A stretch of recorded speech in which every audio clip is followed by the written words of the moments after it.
Howdy,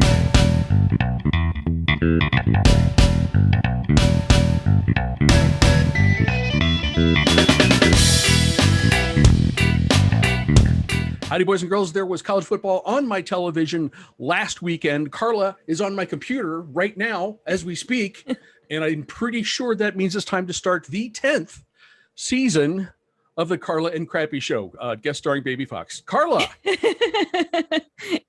Yeah. Carla, how are you? We're hanging in. We're getting close to baby, but yes, there was college football on my TV this weekend too, and it was glorious. Oh man, it was so good just to turn that stuff on and see like there's a Big Ten game. Oh my God, there's a Big Ten game. Yep. And it's not from 5 years ago that squished down into an hour. I didn't want this I didn't want anyone to say that Baby Fox is actually a baby yet, but you're getting close. Yes, correct? Getting close. Yep, we're just a handful of weeks away now at this point. Okay. So okay, we hope to get Carla, more or less through September. But we're not the ones that have a say in how that's going to go. Also true. Carla isn't really the one who has a say in how this is going to go either. It's just we'll figure that out when we get there.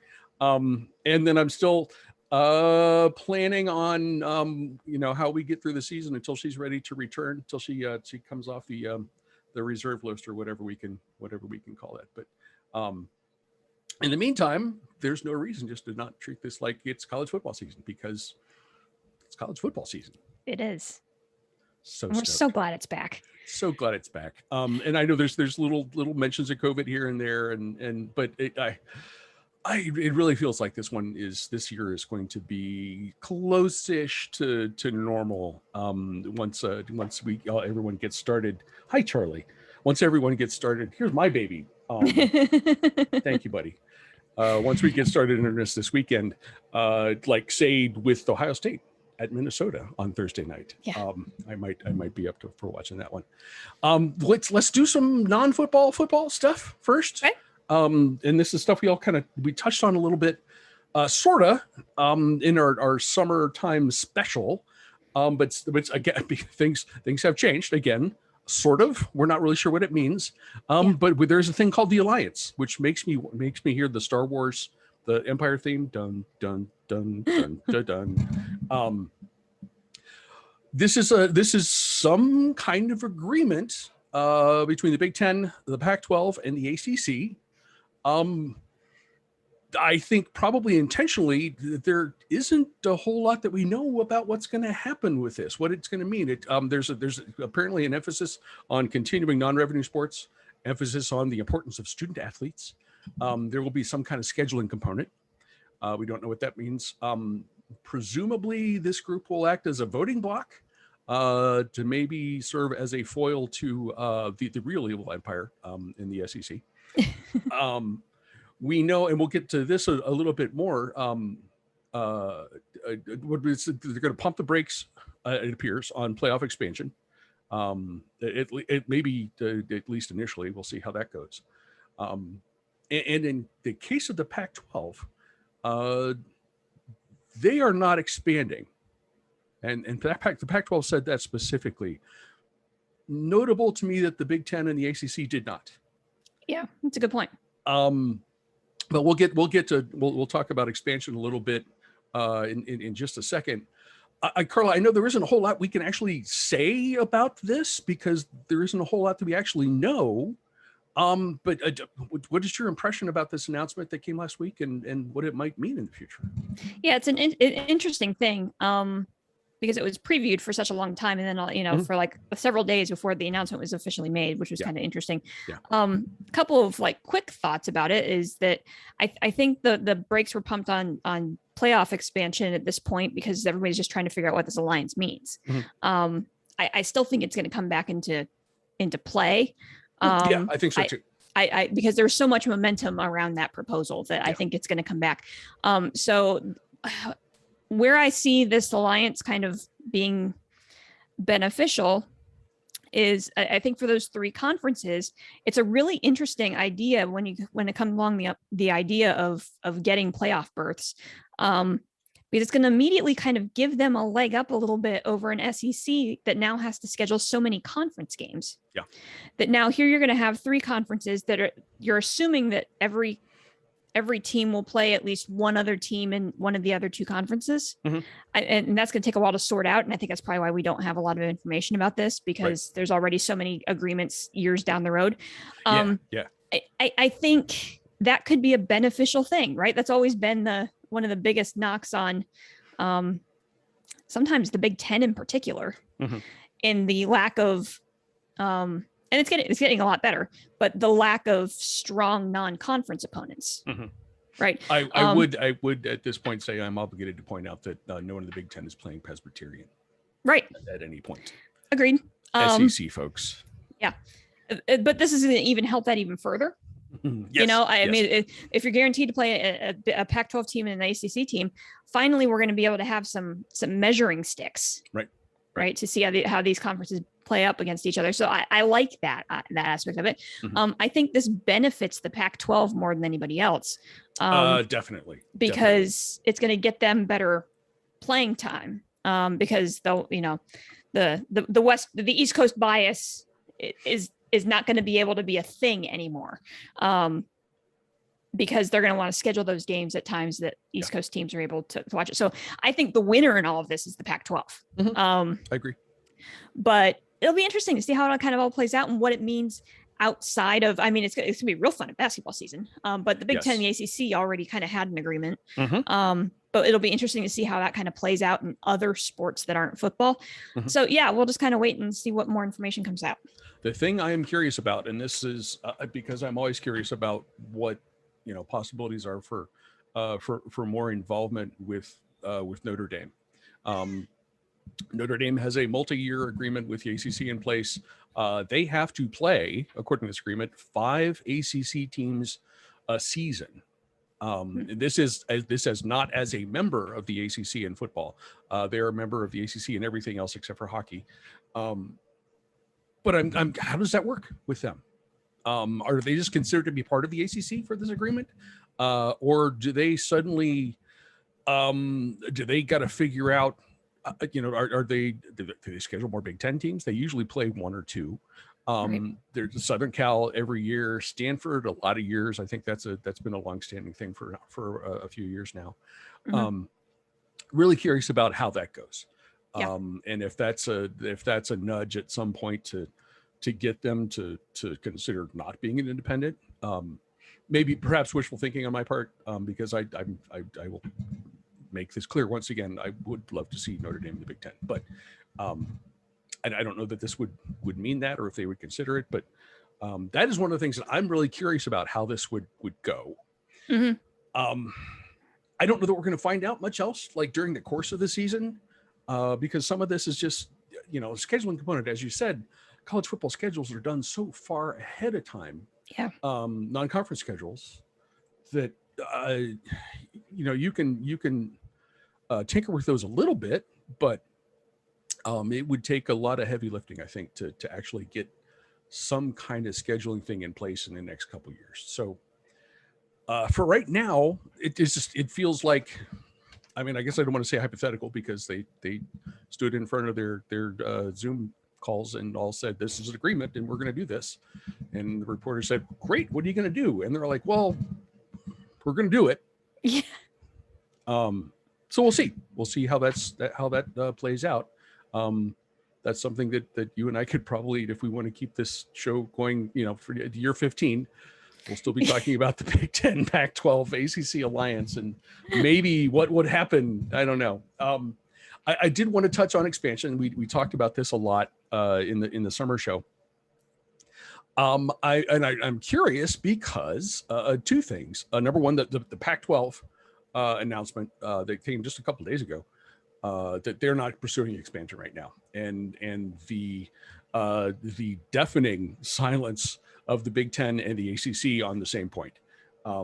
Also, read stuff just yesterday or today that the Big 12 is pursuing, or is considering pursuing BYU.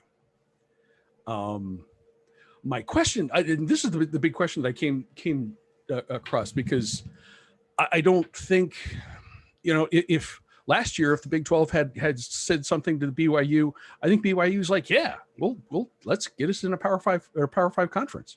Mm-hmm. The big question that comes to my mind, Carla, and this I'm curious to hear what you think. After Texas and Oklahoma leave, is the Big 12 still a Power 5 conference? That's a good question, and I also think that's why we haven't heard anything out of the other conferences. Because I think it's it's kind of the formation of the alliance was kind of your move, Big 12, to kind of force their hand a little bit to figure out what they wanted to do. Were they going to start pursuing other teams, or were you going to start to see individual schools start to reach out to other conferences? I think it was kind of a forced hand kind of deal. Will and I think BYU is kind of the linchpin in all this. Like it's the key component here. If the Big 12 can talk BYU into coming into the conference, then I think there's a chance that the Big 12 could remain a Power 5 conference. If you bring a program like that in. If BYU says, yeah, thanks, but no thanks, then I think we're starting to talk about the demise of the Big 12. And then maybe we start hearing these things from the other conferences, about considering expansion and all that. But so I think this is kind of it's a little bit of a cat and mouse game at this point, I think. I don't know. BYU might, if BYU says yes, it might keep the Big 12 as a Power 5. It might. It might is the right answer. I'm not sure that it does. Or if they add BYU and Cincinnati, you're adding group of 5 teams to what is in a lot of ways the remnants of the Big 12 is kind of feels like a group of 5 conference. And then the timing of this is tough on the Big 12. If they want to continue being a big time conference, they need to do something quickly, because whenever playoff expansion comes up again, right? Does the Alliance plus the SEC look at the Big 12 and say, sorry, you're not one of the big boys anymore, right? Even if it still exists as a conference. I'm still, I said pretty clearly when we did the summer show that I think one way or the other, the Big 12 is done in its current form as a conference because of Texas and Oklahoma leaving. And I guess I still feel that way. I'm dubious that even adding BYU, and I'm not sure they can get BYU. I mean, what do you offer them? Right. Better TV exposure. That's pretty much it. Yeah. It just feels like to me still, I mean, there are lots of questions to go over and a lot of things could happen, but I'm having a hard time seeing the Big 12 continue to be a Power 5 conference after the 2 big boys leave. I don't think Oklahoma State is a marquee program. I don't think Iowa State is, although I would love to have them in the Big 10. Kansas is a marquee program in basketball. Right. There's not a whole lot left there. And I'll be curious to see how that goes. But if you are a diehard Big 12 person, I'm not sure that you're going to have a conference in 5 years or whatever it may be. For this year, however, Oklahoma and Texas are still in the Big 12. And the Big 12 is still a Power 5 conference. And it seems like Oklahoma has a pretty good team this year. So this is a good point for us to bring up this. The thing we do with the first show every year is pick our Final Fours for that will come up, when Baby Fox is 2 years old and through this season. Yeah. You and I've talked about how chalky this can be. And I don't really see a whole lot of difference this season. It's like there's two, and then maybe one half that's usually there, and then a wild card, and we'll see how it goes. But Carla, Yes. who is in your final four for the 2021-22 football season? I hate to admit that I'm pretty chalk, but we talk about this every year, and I'm pretty chalk. Yeah. Even with all of the losses to graduation and NFL draft and all those things, and I mean, Alabama's sitting at the top still, and what are you gonna do? And we'll talk more about this when we get into their game, but I mean, the hire of Bill O'Brien. Mm-hmm. That offense is going to keep moving. It doesn't matter really who's playing. Yep. So I've got Alabama. I've got Clemson again. Hey, Clemson. How unusual. Right? Yeah, no. I mean, we saw DJU last year, he in those couple games, and he might be better than Trevor Lawrence. Yeah, that's possible. Yeah. And so as long as he's got a line in front of him, and that defense can shore up a little bit, Clemson's probably going to run the table again in the ACC. Who's going to stop them? Miami, maybe. So I have Alabama and Clemson again. Yes. I'm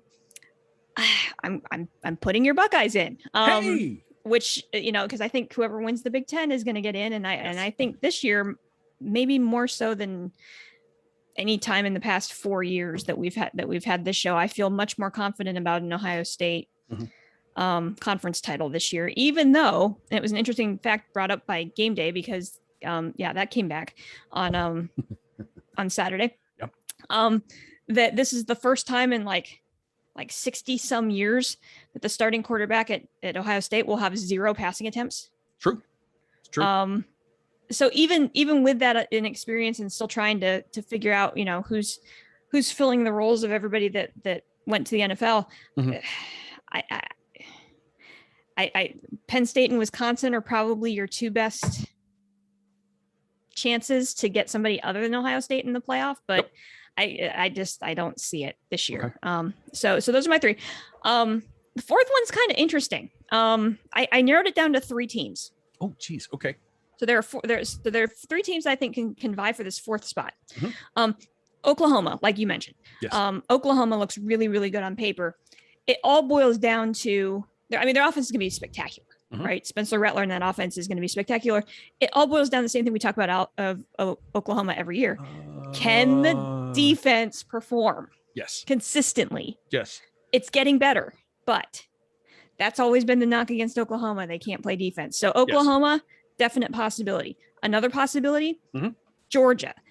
This should be Georgia's year. We've said that before. Should be. JT Daniels. We've said that before. Right, exactly. And that's why I will be talking more about that in a little bit, but yes. And that's why I'm hedging my bet here, because we've said this about Georgia before and they've underperformed. And we'll talk more about them, later in the show too. So Georgia's a possibility there. And if you really want to get wild and crazy, just for something silly, yes, put Cincinnati in the mix. Okay. That's a good Cincinnati team. Arguably, there were a lot of arguments about putting them in the playoff last year. Got a lot of returners. And they've got 2 legit games on their schedule. Indiana and Notre Dame. Yes. And so if they win, both of those are on the road too. Yeah. So if they can pull off something, and I would say even one of those 2 games, I think you have to put them into consideration. My gut right now says the 4th team is going to be Oklahoma. But I think any one of those other 3 teams, the 4th team in the playoff will be red and black. I can guarantee you that. Sure. But I will lean Oklahoma right now. Okay. I had, when I got to that last spot, I had a similar debate, although not completely with similar teams. Alabama, Clemson.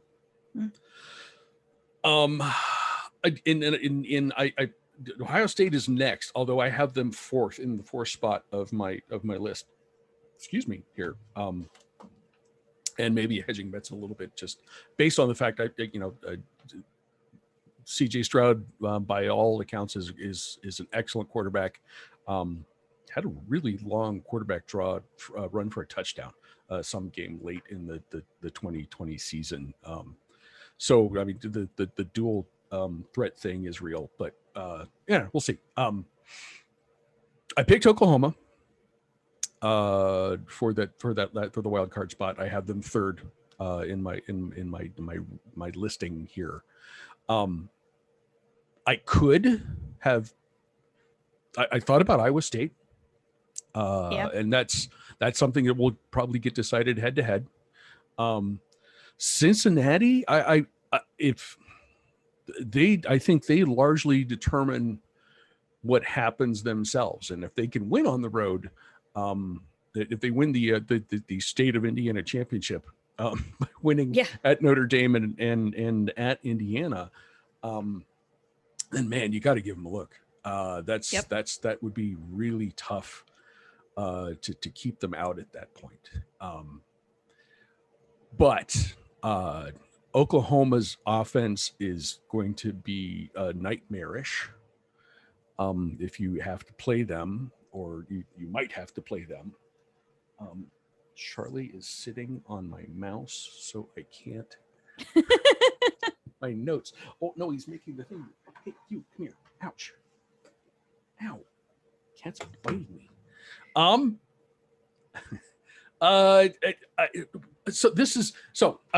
Alabama in order: Alabama, Clemson, Oklahoma, Ohio State.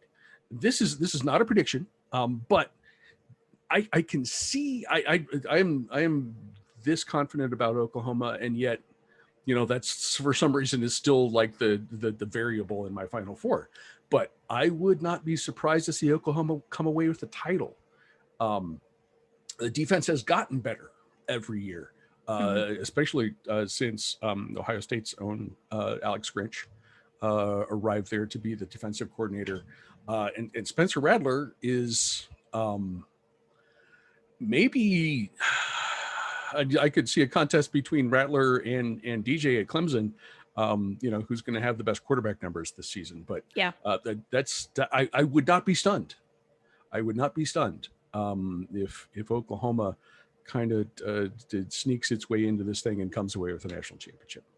But that is a long way down the road. And we have many, many games to discuss before we get there. And we're going to start by giving AJ his shot at the inaugural Group of 5 / Pac-12 After Dark report. I did want to tell you this one thing. You will have a number of late night feedings coming up during this football season. I will. That is actually where AJ's, he told us this when we were having a dinner with them at their place a few weeks ago. Right after they had their son, AJ volunteered, I'll handle the late night feedings on Saturdays, and started watching all the craziness on the West Coast. And that was the root of the Pac-12 After Dark, which is what this started with, and then it has spread beyond that to AJ's love of all things Group of 5, and as we saw last year, he is not wrong, because that is some fun football. AJ, what you got for us this week? Hey everybody, it's your pal AJ back again for another season of college football. We made it. There are people in the stands, and we decided to open the season with Nebraska and Illinois. Gross. Anyways, after watching a game that involved scores like 2-0 and 9-8 and 6-2, I think we can have some real college football now. So let's start on Thursday, September 2nd. By the way, for those of you who are new here, I normally cover West Coast and Group of 5 games because I'm like that email you get with like recipes of like, hey, what do I do with all this ham? That's what I'm here for. So I'm going to help you pick out games that are not the big games, not the game day games, none of those, just games that are fun that you should probably keep an eye on. First up, Boise at UCF on Thursday, September 2nd. UCF -4.5, 7 p.m. on ESPN. I gotta be really honest, this is a game I wanted like 4 years ago. I don't know that I want it right now. Right? Like, 4 years ago, this would be amazing. That would have been like peak Brian Harsin and peak UCF. It would have been great, right? But now we have 2 new coaches. I don't even remember who the coach is at Boise State right now. But Gus Malzahn's at UCF, so that's a phrase we can all say. And, I don't know how this is going to go, right? You're going to have 2 new coaching staffs doing 2 new things, installing new offenses, new defenses, trying to put their stamp on these programs. So the Gus era starts now. Let's see how he does without insane boosters trying to fire him constantly. That's really what we're looking for here out of this game.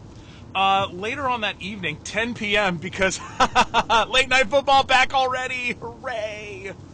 By the way, yes, I did watch Southern Utah against San Jose State. Yes, I did watch that game. It was great. We've got FCS upset alert. Eastern Washington at UNLV on Stadium. So you're going to have to go find this on the internet somewhere. Eastern Washington is a perennial FCS power, and their quarterback is a preseason All-American. UNLV is not. They're actually quite bad. So this is a classic good to great FCS team playing a not very great FBS team. So go ahead and just scoreboard watch for this one, and then figure out how to get the Stadium. I think you got to go through Facebook. I don't know. Just go look for Stadium on the internet. You'll find it. Promise. Let's move on to Friday, September 3rd. We have another FCS upset alert. We have South Dakota going to Kansas, 8 p.m. on ESPN+. So get out your bundles for this one. South Dakota, not South Dakota State, they're different schools, is a relatively good FCS team, and Kansas is Kansas. And they're particularly Kansas this time around. So go ahead and watch the scoreboard. Additional FCS upset alert. South Dakota State at Colorado State, 9 p.m. on FS1. South Dakota State, not South Dakota, is a very, very good FCS team and generally is competing with North Dakota State, you know them, for FCS bragging rights and playoff games and so on and so forth. They're going to Colorado State. Colorado State's not that good. Again, watch the scoreboard. Pay attention to your South Dakotas on Friday. That's what we're doing. Saturday, September 4th, Fresno State at Oregon. Oregon minus 20.5, right? You're going to say, AJ, why should I pay attention to this game? It's at 2 p.m. on the Pac-12 network. So, AJ, how could I pay attention to this game? The answer is that Oregon, this is their tune-up game before Ohio State. Fresno State just pasted UConn 45-0. That's not exactly a big thing to say, but still, Fresno State is actually a pretty good football team going to Oregon, and Oregon might have their eyes on Ohio State and not Fresno State. So keep this one in mind. Try to find if you have Pac-12 Network on your cable subscription. Spoiler alert, you probably don't. Let's move on. Louisiana at Texas. Texas minus 8, 4:30 p.m. on Fox. The Sark era begins, and instead of playing some, cupcake game inside of Texas, they got to play Louisiana. Louisiana is like a top 5 returning production team according to Bill C's SP Plus. You can find that on ESPN Plus now. Louisiana is a very good football team. They return basically everybody. I think the odds on this game are way off, and Louisiana has a much better chance at this game than Texas minus 8. Plus, how mad are Longhorn fans going to be when they ponied up all the money to get rid of Tom Herman and all the money to go hire Sark, and then lose to Louisiana at home, game 1. Woo! I'm just thinking about the spice on that one. Let's move along. San Jose State at USC. USC minus 14, 5 p.m. on the Pac-12 network. Again, you might not be able to see this game. Just throwing that out there. San Jose State, normally cannon fodder, not cannon fodder anymore.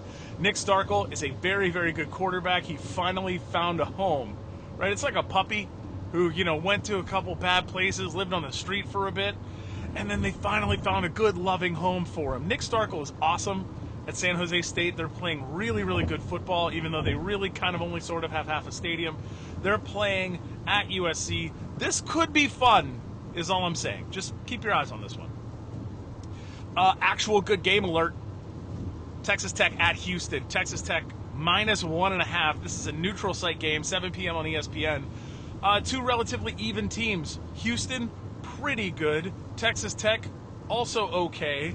And this is being played at a neutral site at NRG Stadium in Houston.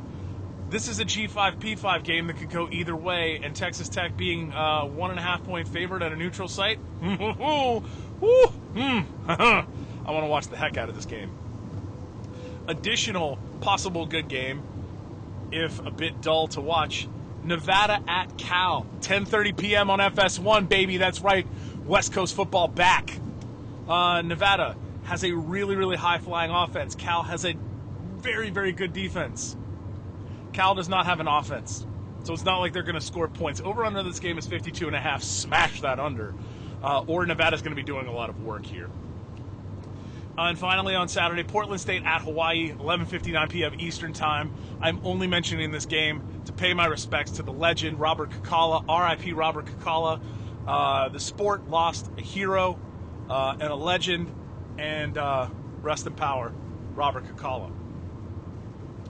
Also, we're not done yet. Saturday, September 5th.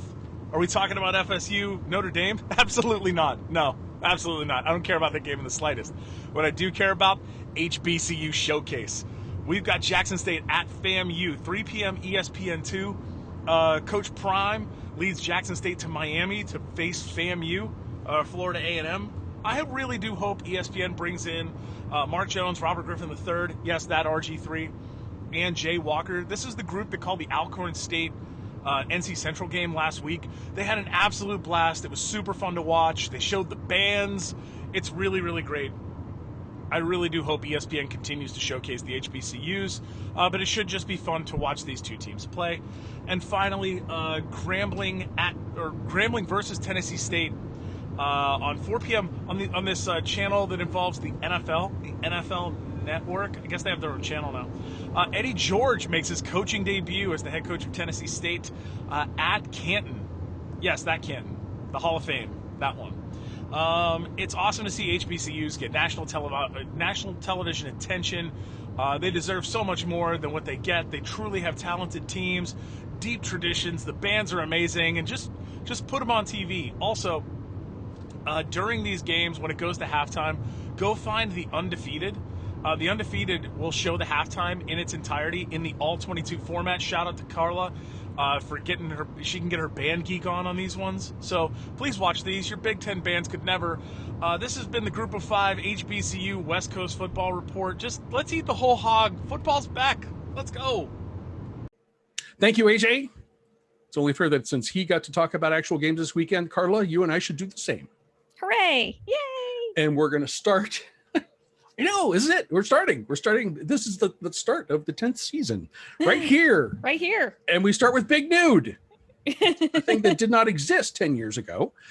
Yep. Saturday, Big Nude, number 19, your number 19 Penn State Nittany Lions at number 12 Wisconsin. The Badgers are favored by 4.5 points. This is one in a stream of really good top 25 on top 25 teams games that are coming up this all day Saturday. What do you think about this one? I'm getting the second year in a row now that we've started the season, the Big Ten season, with me being nervous about an opponent. Right? Yeah, and we know how that went last year. We do know how that went last year. We're going to talk a little bit about that, I think. So yeah, I'm getting real tired of starting my college football season, sitting on my hands a little bit here. And this is just kind of the beginning for Penn State this year, because they've got two huge tests in the first 3 weeks. They've got Wisconsin, right off the bat, and then, a little bit of a breather, and then, hosting Auburn is no joke either. Yeah. On the 18th. So this is a big start for this team. And it's Penn State had the season last year of, they were 0-4, 0-5, waiting for that first win. And,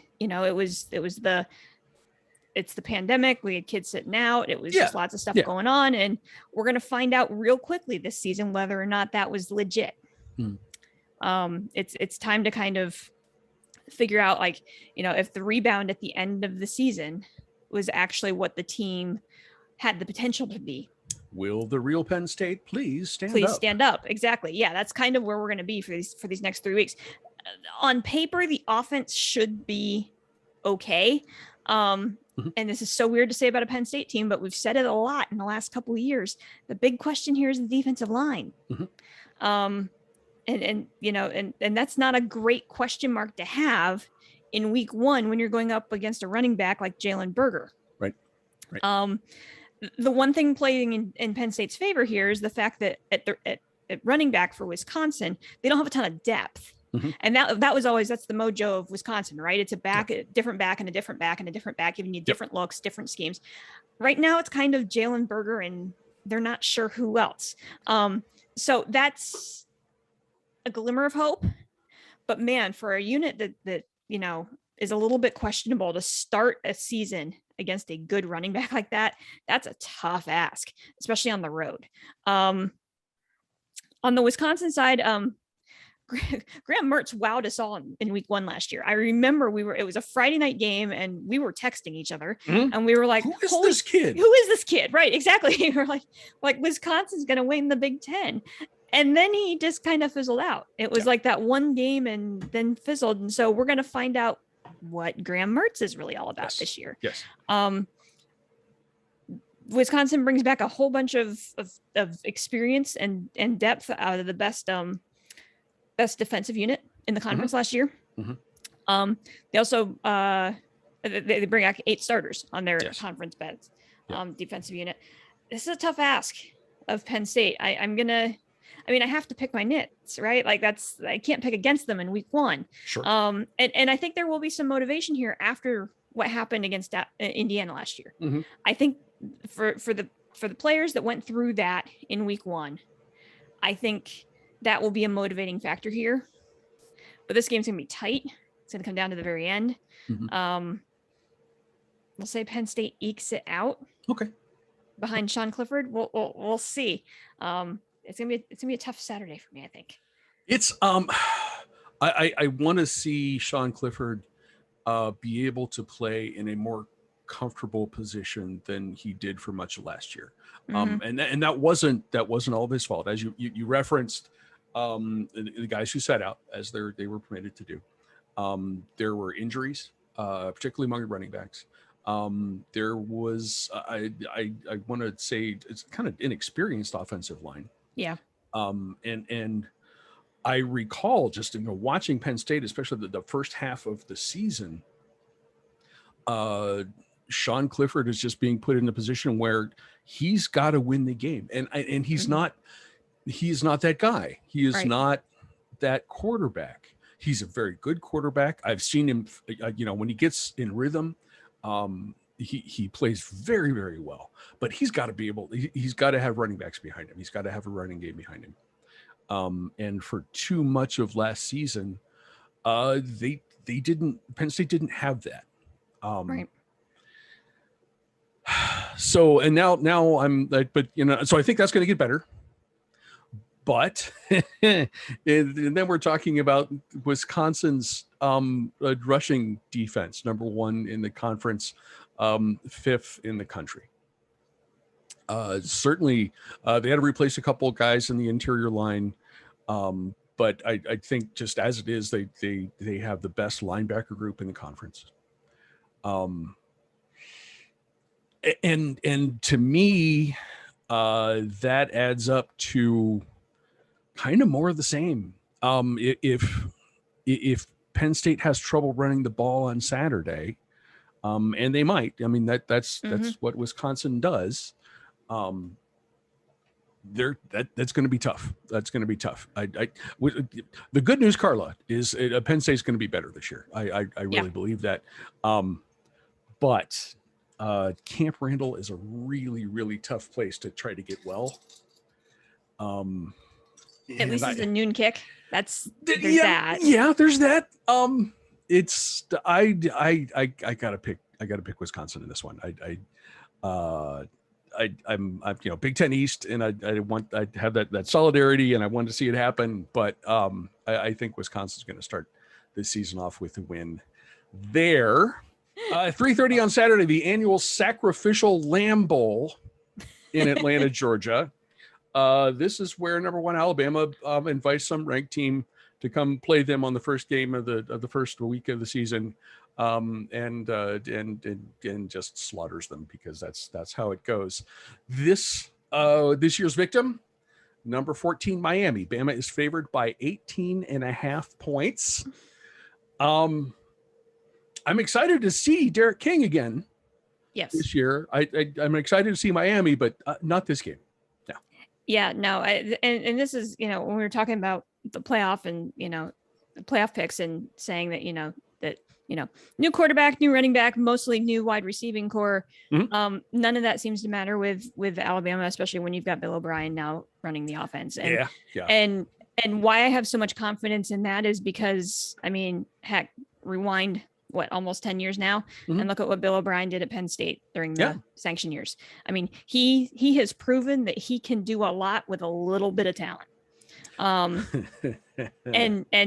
And the backup, or the new starting talent at Alabama is a heck of a lot better than where he started for there.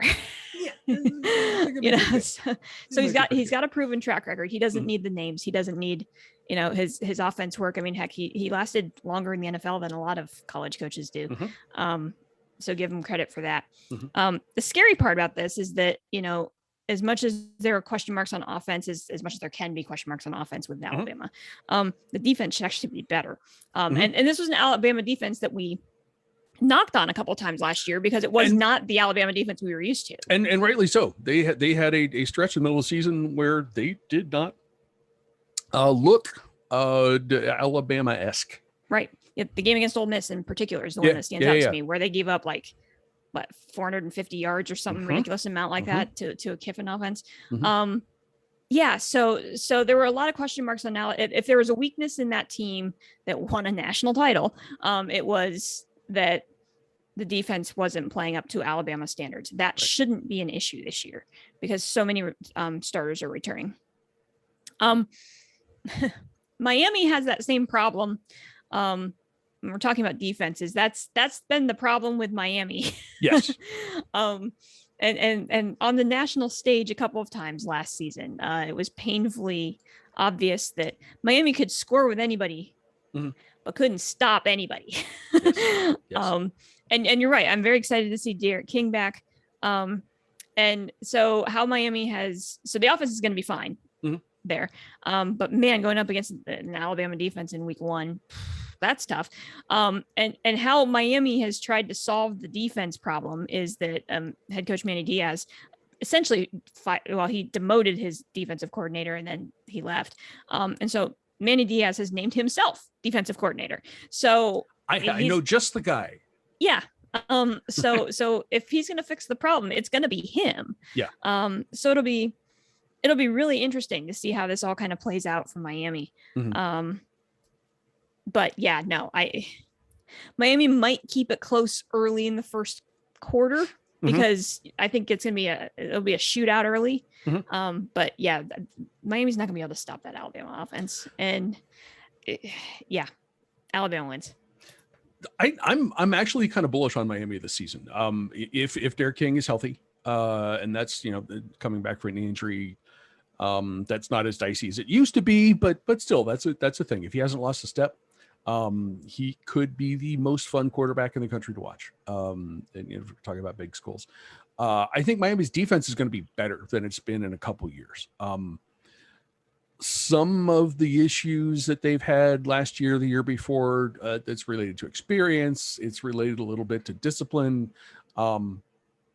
If those things are fixed a little bit, they have talent.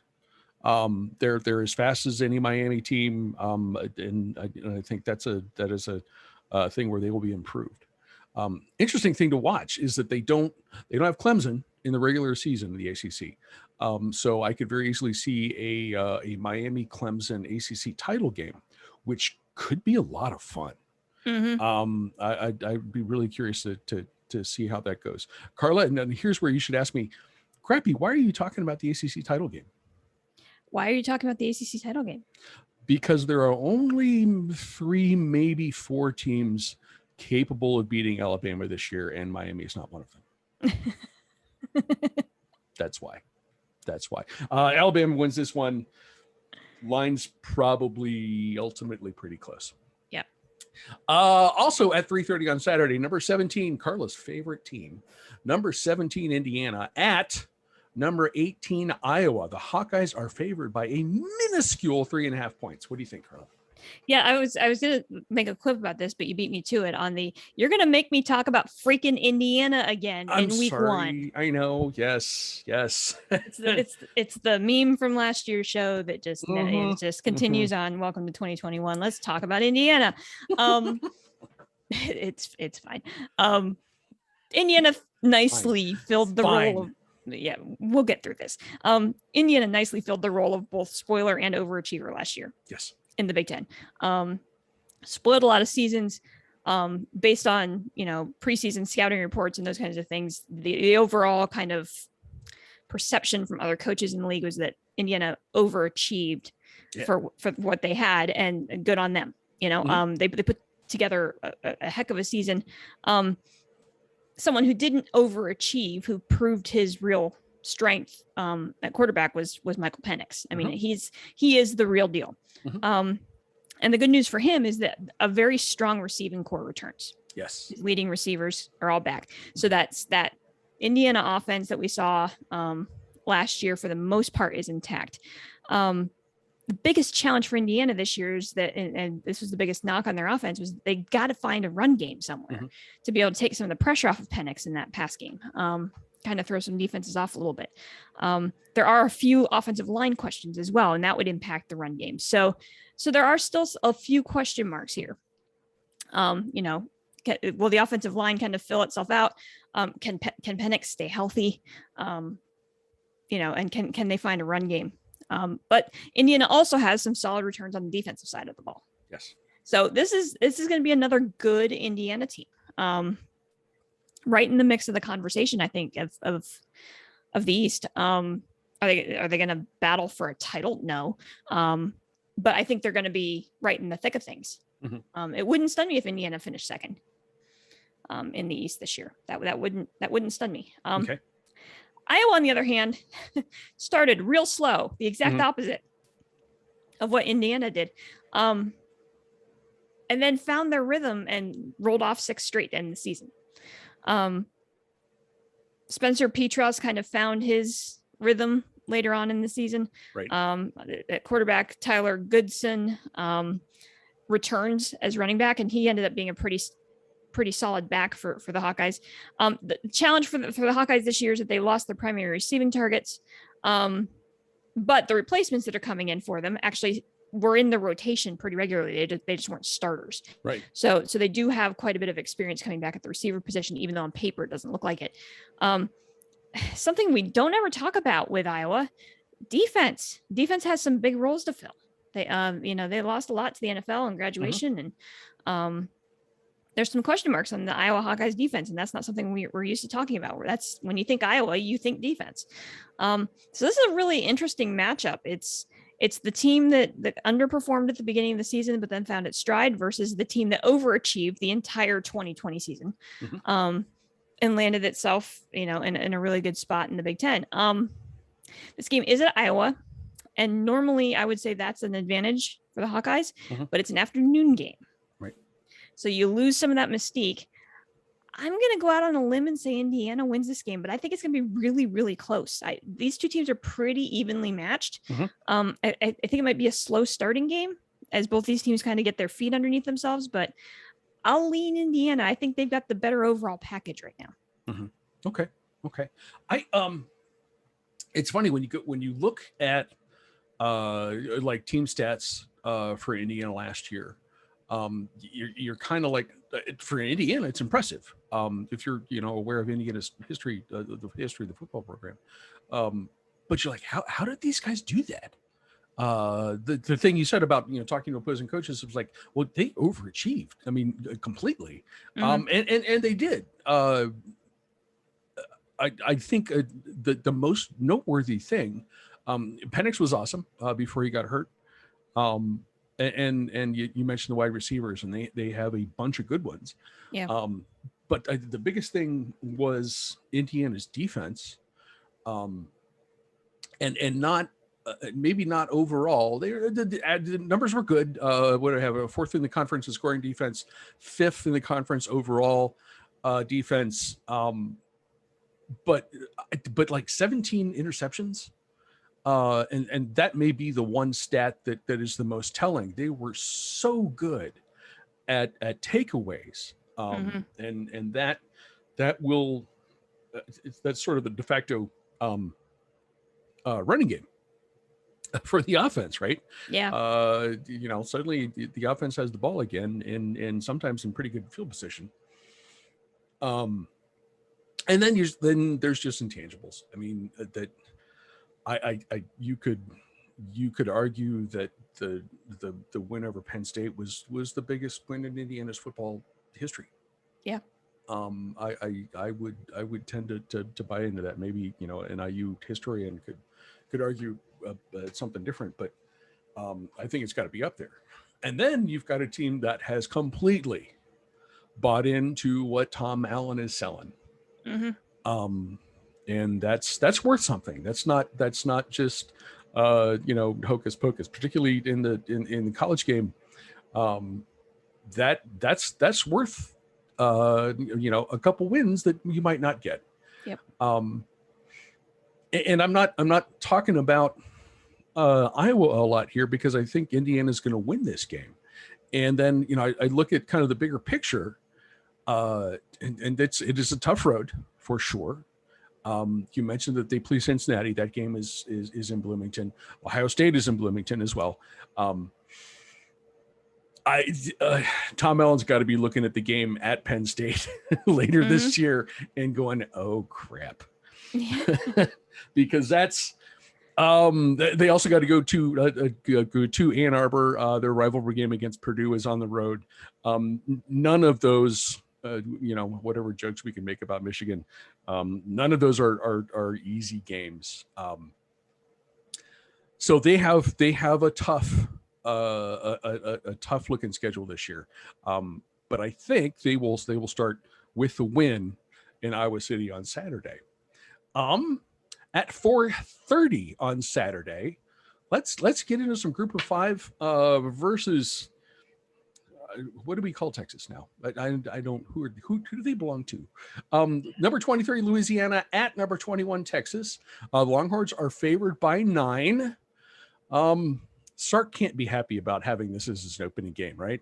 That was my first note here is like, this is such a trap game. It's not even funny. Like, who did this to me? Right? Yeah. I mean, don't forget, like, this is a Louisiana team that went 10-1. Their only loss was to Coastal. So essentially they ended up declaring it a tie for the Sun Belt title because they didn't play that title game due to COVID issues. So you have a 10-1 Louisiana team that's returning most of its talent. And didn't lose a lot to graduation. And if we remember how Louisiana started their season last year, it was by going on the road and beating Iowa State. Oh, wait, Iowa State was good. Right. At the time, we didn't know that, right? Because I remember that week 1, we saw that and we were like, oh man, Iowa State's in for a long haul this year. They just lost Louisiana at home. And then Iowa State was pretty dang good. Yeah. And so was Louisiana. This is a dangerous game for a Texas squad that has a new head coach, an entirely new coaching staff, starting what seems to be a redshirt freshman, a true freshman. He's a redshirt freshman. Hudson Card apparently has won the starting job. And that was just announced the last day or two, I think. I don't know if it's even been officially announced. It was leaked that I he think it was. leading. I think I saw that today that it was. And Sark said that Casey Thompson's going to play a little bit, but Card is the starter. Yeah, it's now the Longhorns do return Robinson, their running back, who's really, really good last year. So that's a good thing. But the receiving core is still a little bit of a question mark at this point. So you got a new starting quarterback, a receiving core. Texas has lost quite a bit on defense. but they gained some really nice grad transfers to help kind of patch some of that. But which is great. They're bringing in the talent, but it's still overall a new unit. These guys haven't played together. This is a dangerous game for Texas. We were joking earlier today about a week 0 overreaction Monday. After Nebraska lost to Illinois, the message boards were going crazy. We were having a nice little chuckle about what Nebraska fans want to do for their head coaching position. I can only imagine what the overreaction Monday would be like on the Orange Bloods website. God. if just Louisiana burned the whole state down. It would be like catastrophic meltdowns. Sark, good on you. I honestly don't know who to pick in this game. I really don't. I really think that it is not a crazy pick to pick Louisiana. It would not be a crazy pick. I'm gonna say that somehow, some way, Texas figures out a way to win this game. Okay. Because they're playing at home. Yeah. With a new head coach. Great. I think there will be some motivating factor there. They will find a way to win this game, but it's not going to be pretty. And I would not be stunned if the Raging Cajun are the ones that are, storming the field at the end of this game. Okay. This is going to be wildly entertaining. So once you get tired of watching the Alabama drubbing, flip over to this game. Sure. Because it's going to be a good one. It's we don't know who Texas is. And you can say that for several years, especially after Sam, what's his name, Erlinger is gone. Right. He was sort of the team's identity for the last dozen years, or however long he was there. We know very well who Louisiana is. If you were paying attention at all last year, that is a very, very good team. Typically, these things work out. It's just a question of the talent pool that the teams are drawing from, and we will say that Texas is still in a Power 5 conference at this point. Their guys are bigger and faster and stronger than the guys that are being recruited by Sun Belt schools, and generally that's going to be enough. Halfway through the third quarter, that's the Sun Belt guys are going to start getting worn down, and just the physical mismatch of the thing is going to mean Texas is going to win that game, and I think Texas will. I'm picking Texas. What I'm saying to you is, if this game is tight halfway through the third quarter, maybe you should turn it on. Yeah, because the Louisiana guys know how to win. I'm not sure the Texas guys do. Yeah. So if it's tight late, get your click and thumb ready. With whatever game you're watching, because it would be worth turning it on. Because then, I as you said, I would not be stunned if Louisiana were to win this game. I think Texas will, but that's just a little something to file away for about, say, 6:00 on Saturday. Just check in and see what's going on with this game and make your adjustments from there. Yeah. At 7:30, perhaps the marquee game of the day, number 5 Georgia at number 3 Clemson. I say at, even though this game is at a quote unquote neutral site in Charlotte. Clemson is favored by 3. Carla, how's this going to go? This is an intriguing game too, for a couple of different reasons. Like we talked about in the our playoff picks, that this should be Georgia's year, but how many times have we said that, right? All their running backs and their good receiving core for the most part return. JT Daniels has had more time in this offense after taking the helm about halfway through the season last year. On paper, this should be a really good offense. And if we remember correctly, in some of the early games, we talked a lot about Georgia's line play. and how dominant they were in the trenches. Mhm. And that should still be the case here. The offensive line still returns a bunch of talent. Mhm. So the Georgia offensive line is going to be good. The defensive line should be good. The big question for Georgia, if you have to figure out like what's the big question mark for the Bulldogs this year, it's their secondary. Mhm. Yep. And that's a challenge going up against DJU. Yes. And a team that likes to primarily throw the ball, especially a team that will rely a lot on DJU, I think, early in this season, because they lost a lot of talent in the backfield. Yeah. Right. Just a little. Just a little bit. So Clemson's got to find its way at running back. It's going to take a little bit for them to kind of get settled in there. I don't think they're going to have a problem with that, but it's just going to take a little bit. So it's going to be DJ, right? DJ is going to be the one that's going to power this offense early on. Yeah. And so if you're having secondary issues, eek. The good news for DJ is that they get Justin Ross back this year as a wide receiver. And he missed the entirety of last season due to an illness, I think. And so he will be a nice little addition to this offense and a reliable receiver with experience for DJ. Although DJ, we saw last year, he didn't care. like he's that good. Yeah. Like he doesn't, the experience is great, but like he doesn't need it. For Clemson also, even though they're returning 10 starters on defense, they still need better play from their secondary too. But I feel like it's a bigger concern on the Georgia side of the ball than it is on the Clemson side of the ball, because just the way that those offenses are run. When it comes down to making this pick, there's one big key thing here, and it's an intangible. Clemson plays in the ACC. Right. If Clemson loses this game, they start the season 0-1. I think Clemson can still overcome that and get into the playoff. I still think Clemson can run the table in the ACC. Okay.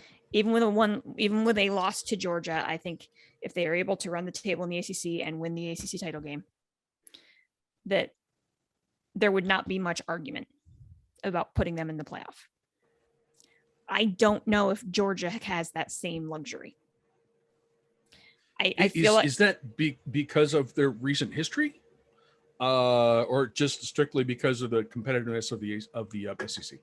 I think Georgia needs to be able to have some flexibility to be able to have a loss in the SEC, because I think of you're right. Florida's going to be competitive.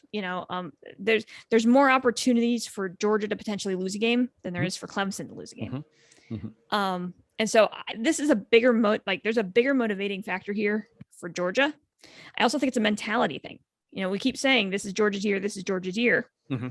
And we've said that for how many years? And something always happens, right? And if you start the season out of the gate 0-1, what does that do to your team's psyche? Right. And a year that, a lot of big names are picking Georgia to win the whole dang thing. I've seen several picks that Georgia's going to win the national title. Yeah. Georgia needs this game, but I'm going to lean a little bit Clemson here, I think. Okay.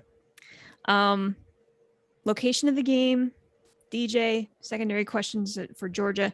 We're going to learn a lot about both these teams in this game. And then it'll be really interesting to see if Clemson wins this game, how Georgia responds over the next couple of weeks, and whether they can kind of put their season back together. But Clemson by Clemson by okay. How do you spell? Does that start with an N? I don't know. You can write that up in the show notes. I'll take whatever spelling you think is appropriate. Some Carla and Crappy show, sort of housekeeping stuff. I hereby suggest that we retire the term Clemsoning, because recent history shows that Clemson has sort of put aside its tendency to lose a complete head scratcher every season. That they have overcome that successfully, I believe. I think it should be replaced by Georgia-ing. I don't, or bulldogging. I think bulldogging is probably the better term. Better verb. Yeah. The better than Georgia-ing. By bulldogging, I mean you have a top 5, maybe better talent in the country, and for some reason you just can't get there. Georgia's been to has one playoff appearance, beat Oklahoma in a semifinal in a game that was absolutely insane, and then lost to Alabama, I believe. And beyond that, crickets. And this is because every year, as you mentioned, and we mentioned at the top of the show, Georgia has incredible talent. Yep. And they just don't, for whatever reason, they don't put it together, and they don't get to the playoff. So the motion is to retire Clemson and replace it with bulldogging. Do I have a second? I think I can second that. Yeah. Okay. All in favor? Aye. Aye. Okay. Here we go. Clemson is retired. Congratulations, Clemson. You are no longer the whipping boy of the Carla and Crappy show. Until proven otherwise, that goes to Georgia. That honor. Again, I mean, we talked about this earlier, and we're going to talk about it. You just talked about it again. This Georgia team should be lights out. Yep. Stacked on offense. JT Daniel has, the quarterback usage that they had the last couple of years. JT Daniels has put that to rest. He should have. I mean, Clemson's secondary is going to be motivated after the loss to my Buckeyes in the national semifinal last year. Mm-hmm. But he should be able to go to work against that secondary. But again, this sort of goes back to the thing we talked about with Louisiana and Texas. Clemson's recent history is they win these games. They know how to win these games. And I'm not sure that Georgia does. Mm-hmm. So the things that you mentioned, whether it's the matchups, the quasi home game for the Tigers, Georgia could step up and set a tone for an amazing season. I just don't think they will. I think Clemson is going to win this game. Boys and girls, you can hear the Carla and Crappy Show on Apple Podcasts, Spotify, all of the other podcasting hosting services. You can watch us on YouTube if for some reason you would want to do that, or on the show's Facebook page. Actually, the reason you would want to do that is my cat. My cat was really silly early on in the show. If you like us, please subscribe, rate, and review. If you don't, mind your own damn business, and be sure to come back next week to A, see how wrong you were, and B, to see if Carla is still here. Carla, what final thoughts do you have? So this week is just insane.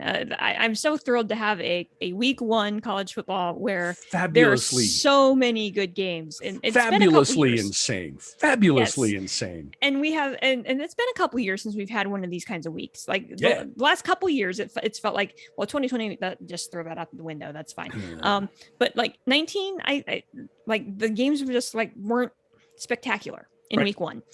They're kind of the run of the mill kind of stuff. And we got so many good games this week, to the extent that there are 3 that you should pencil in. Oh, okay. Starting on Thursday night, which is why we're recording this show a little bit earlier than usual, because college football season starts on Thursday. Boise at UCF. I love this game so much. That's fun. It's an under the radar game, but it's the start of the Gus Malzahn era at UCF. Who's now the head coach there. And Boise hired a head coach from UC Davis by the first time head coach. His name is Andy Avalos. He runs the Fun and Gun. Air raid. Oh my God. Yes. So we got an air raid offense going on the road at UCF on a Thursday night. Shenanigans guaranteed.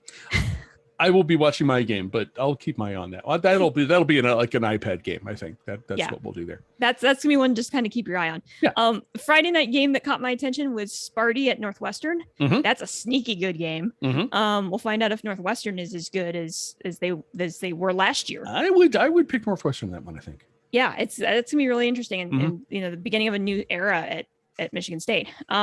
And then on Saturday, I joked with you about this one. This is the Big Ten wannabe game. Stanford on the road at Kansas State. Two teams that don't play in the Big Ten, but both of them play Big Ten style football. Yes. I love this game so much. I don't care what else is on. I'm keeping an eye on this game because I just love the style both those teams play.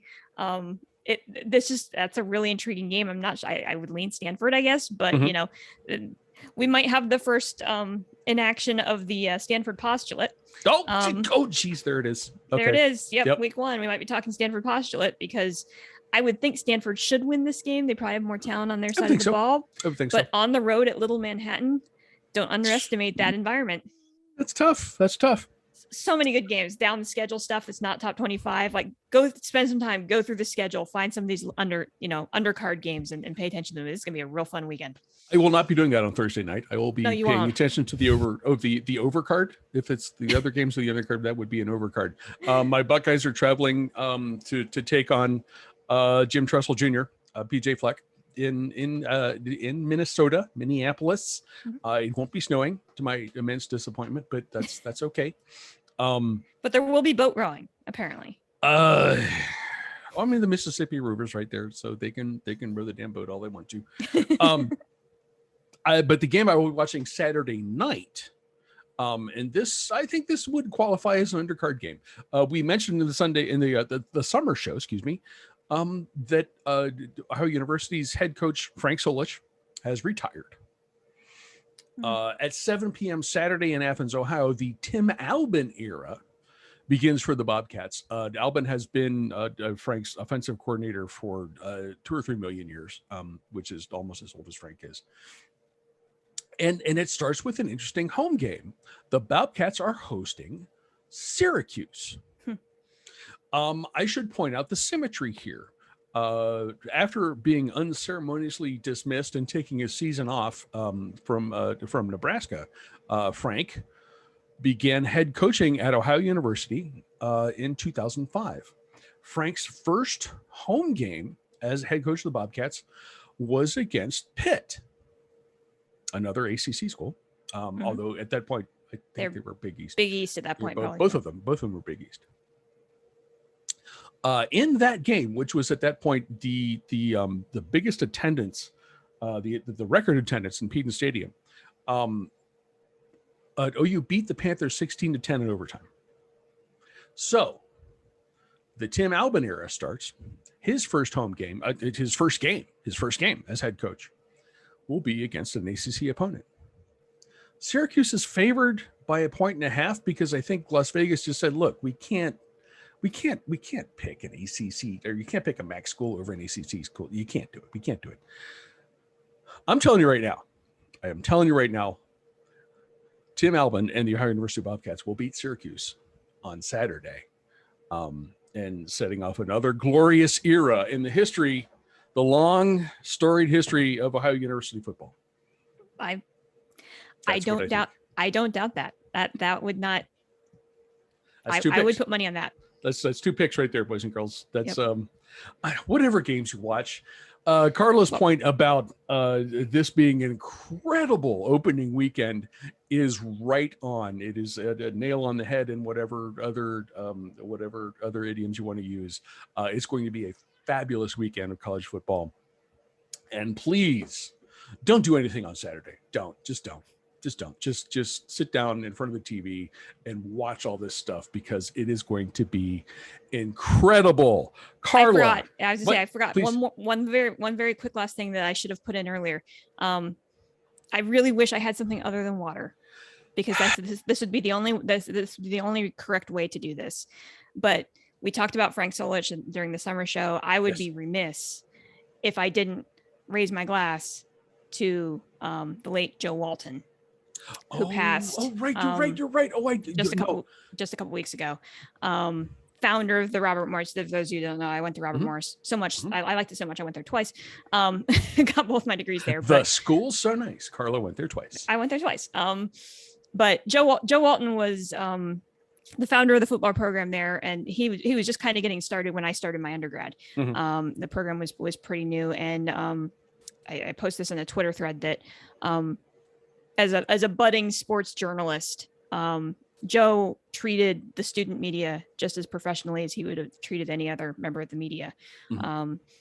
Always available. I was, as the sports producer later on in my career there, I would get personal phone calls from Joe Walton to my dorm room asking about what time he was supposed to show up to come be on the show. And, he would stick around for us after the game when we wanted to do a special, he would do the huddle, because that was when we were still playing at Moon. We played at Moon High School. And so they do the traditional huddle, and the real reporters would then run to go file their stories. And then the student media, we would stay there because we would do a longer segment with him. And he did that without fail, win or loss. That is so cool. Every single game. Just the nicest guy on the face of the planet. And the stadium now bears his name. And the last time I saw him was actually right when they opened the stadium, that he was there for that. And he came over, he still knew my name, came right over and said, "Hi, Carla, how are you?" So it's been a tough haul for him for the last couple of years, but he will be greatly missed by the Robert Morris community. And so thank you, Joe. We called him Joe. We called him Joe Wah. Joe, that's awesome. I appreciate you bringing that up. That he is in Western Pennsylvania and beyond. I mean, he is a legit legend, and started something really cool at Robert Morris. We talked about what Frank meant to OU's identity when he turned the football program around, and I think just adding a football program and having the success that he did. It did the same thing at Robert Morris. There's no way to discount that. So, Joe Walton, cheers to you. Cheers. Carla, cheers to you. Hang on as long as you can. And boys and girls, cheers to you as you guys watch the opening weekend, the real opening weekend of the 2021 college football season, and the 10th season of the Carla and Crappy Show. Guys, we will talk to you again next week. Enjoy the games, everybody. See ya. Cheers.